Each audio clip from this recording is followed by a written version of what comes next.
Telephone tapping ಬಗ್ಗೆ ಕೇಂದ್ರ ಮಂತ್ರಿ reaction. ಈ ಕುರಿತ ಬಿಗ್ ಬ್ರೇಕಿಂಗ್ ನ್ಯೂಸ್ ಬರಲಿದೆ, ಬನ್ನಿ ನೋಡೋಣ.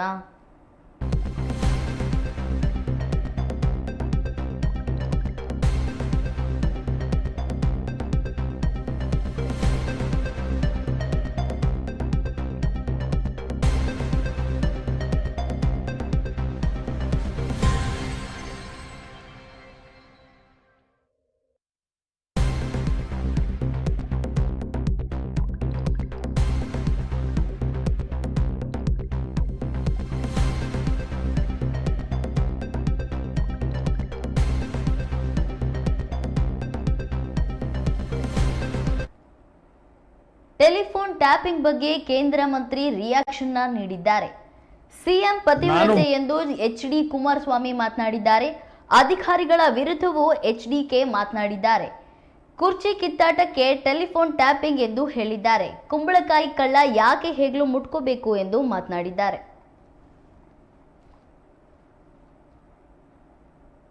ರಾಜ್ಯದಲ್ಲಿ ಇತ್ತೀಚೆಗಷ್ಟೇ ಸುದ್ದಿಯಾಗಿದ್ದ ಟೆಲಿಫೋನ್ ಟ್ಯಾಪಿಂಗ್ ವಿಚಾರದ ಬಗ್ಗೆ ಕೇಂದ್ರ ಮಂತ್ರಿ ಎಚ್.ಡಿ. ಕುಮಾರಸ್ವಾಮಿ ಪ್ರತಿಕ್ರಿಯೆ ನೀಡಿದ್ದು, ಸರ್ಕಾರದ ವಿರುದ್ಧ ಗಂಭೀರ ಆರೋಪ ಮಾಡಿದ್ದಾರೆ. ನಾನು ಈ ಹಿಂದೆ 2 ಬಾರಿ ಮುಖ್ಯಮಂತ್ರಿ ಆಗಿದ್ದೆ. ನಂಗೊತ್ತು ಈ ಇಂಟೆಲಿಜೆನ್ಸ್ನಲ್ಲಿ ಫೋನ್ ಕದ್ದಾಲಿಕೆ ನಡೆಯುತ್ತಿದೆ ಎಂದು ಆರೋಪಿಸಿದ್ದಾರೆ. ಮೈಸೂರು ಹೋದಾಗ ಮಾಧ್ಯಮದ ಸ್ನೇಹಿತರು ಕೇಳಿದ್ ನನಗೆ, ಈ ತರ ಮಾಧ್ಯಮದಲ್ಲಿ ಟೆಲಿಫೋನ್ ಟ್ಯಾಪಿಂಗ್ ಬಗ್ಗೆ ಬಹಳ ದೊಡ್ಡ ವಿಷಯಗಳು ಬಂದಿದೆ, ನಿಮ್ಮ ಅಭಿಪ್ರಾಯ ಏನು ಅಂತ ಕೇಳಿದ್ರು. ನಾನು ಅವತ್ತೂ ಸಹ ಹೇಳಿರ್ತಕ್ಕಂಥದ್ದು, ನಾನು ಹಿಂದೆ ಮುಂದೆ ಕದ್ದು ಮುಚ್ಚಿ ಮಾತಾಡಲ್ಲ. ಎಲ್ಲಾ ಸರ್ಕಾರಗಳಲ್ಲೂ ಇಂದಿನಿಂದ ಫೋನ್ ಟ್ಯಾಪಿಂಗ್ ನಡ್ಕೊಂಡ್ಬರ್ತಕ್ಕಂಥದ್ದು ಸರ್ವೇ ಸಾಮಾನ್ಯ. ಎಲ್ಲ ಸರ್ಕಾರದಲ್ಲೂ ನಡೆದಿದೆ.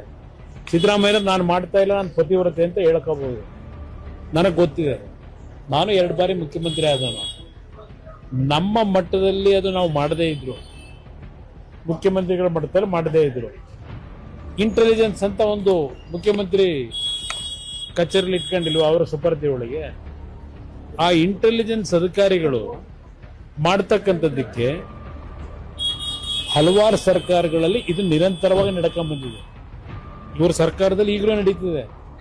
ಇದು ಕೇವಲ ಈ ಕುರ್ಚಿಗೋಸ್ಕರವಾಗಿ ಇದು ಇಂಟೆಲಿಜೆನ್ಸ್ ಅಲ್ಲಿ ನೀವು ಫೋನ್ ಕದ್ದಾಲಿಕೆ ಮಾಡ್ತಿರೋದಲ್ಲ.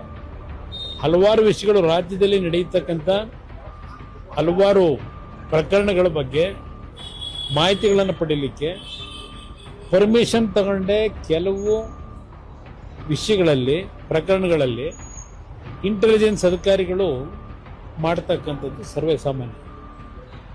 ನಾನು ಇದನ್ನೇ ಸತ್ಯ ಹೇಳ್ತೀನಪ್ಪ ಅಂತಕ್ಕಂಥ ಒಂದು ಹಿನ್ನೆಲೆಯಲ್ಲಿ ಹೇಳಿದ್ದೀನಿ ಅಷ್ಟೇ. ನಾನು ಮುಖ್ಯಮಂತ್ರಿ ಬಗ್ಗೆ ಆಗಲಿ ಇನ್ನೊಬ್ಬರ ಬಗ್ಗೆ ಚರ್ಚೆ ಮಾಡಿಲ್ಲ.